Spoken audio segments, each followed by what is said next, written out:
Seoul will next week dispatch an advance inspection team to North Korea for a joint cultural event and joint training of North and South Korean skiers, the Ministry of Unification MOU announced on Sunday. The South Korean government on Friday reportedly proposed that a 12-member delegation, to be led by the Unification Ministry's Lee Joo-tae, visit for 2 nights and 3 days on January 23. The North agreed with the dispatch of the preliminary inspection team proposed by our side over the joint South-North cultural event in the region of Mount Kumgang and the joint training of South and North Korean skiers at Masikryong Ski Resort in the notice, the MOU said. North Korea registered the South Korean suggestion by sending a notice to Seoul through the Panmunjom communications channel on Sunday morning. The North also said they expect a full consultation over the issues that were discussed at the inter-Korean working level talks during the period of the preliminary inspection team's visit, the Unification Ministry added. The South Korean government will notify the North on further details of the visit, including the members of the delegation, in the coming days. Seoul on Friday suggested the 12 South Korean officials visit the North via the overland route on the East Sea Donghae line.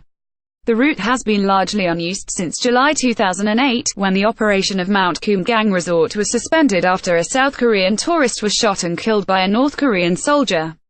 A delegation led by Hyon Song Wol, second from the right, arrived in the south on Sunday. Photo, Ministry of Unification. The ROC preliminary inspection team will discuss issues related to a joint culture event at Mount Kumgang and a joint training session of skiers from the 2 Koreas at Masikryong Ski Resort.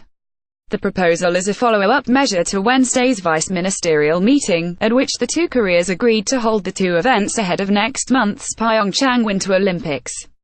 Meanwhile, the North on Sunday also proposed the dispatch of a preliminary inspection team for the participation of the delegation, including athletes, cheering squad and press corps next week as agreed on Wednesday, the MOU said.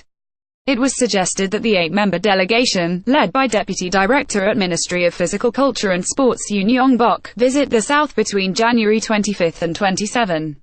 The DPRK made the proposal after the International Olympic Committee (IOC) on Saturday said the North could send 22 athletes, 24 officials, and 21 media representatives to next month's Winter Olympics. The preliminary inspection team will inspect the facilities, including accommodations and venues for the opening and closing ceremony, stadium, and the press center, the Unification Ministry added. The second North Korean inspection team also plans to visit the South via the land route of the Gyeongui line.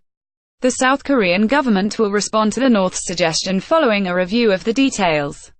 The 2 Koreas have been exchanging communication under the name of South Korean Minister of Unification Cho Myung-jian and Chairman of the Committee for the Peaceful Reunification of the country CPRC Ri Sung-kwon. The announcements accompanied a North Korean delegation's visit to the South on Sunday. After a sudden cancellation, Pyongyang on Saturday proposed that a preliminary inspection team visit take place the following day. The 7-member delegation led by Hyon Song Wol, head of the DPRK's Samjiyeon Orchestra, crossed the military demarcation line MDL at 0857 KST, the Unification Ministry confirmed to media.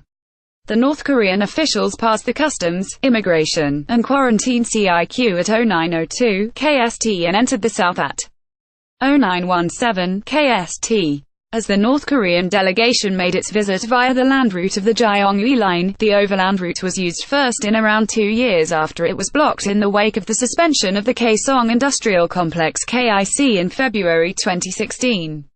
Edited by Oliver Hutham. Featured image, Yoramin Zakiri.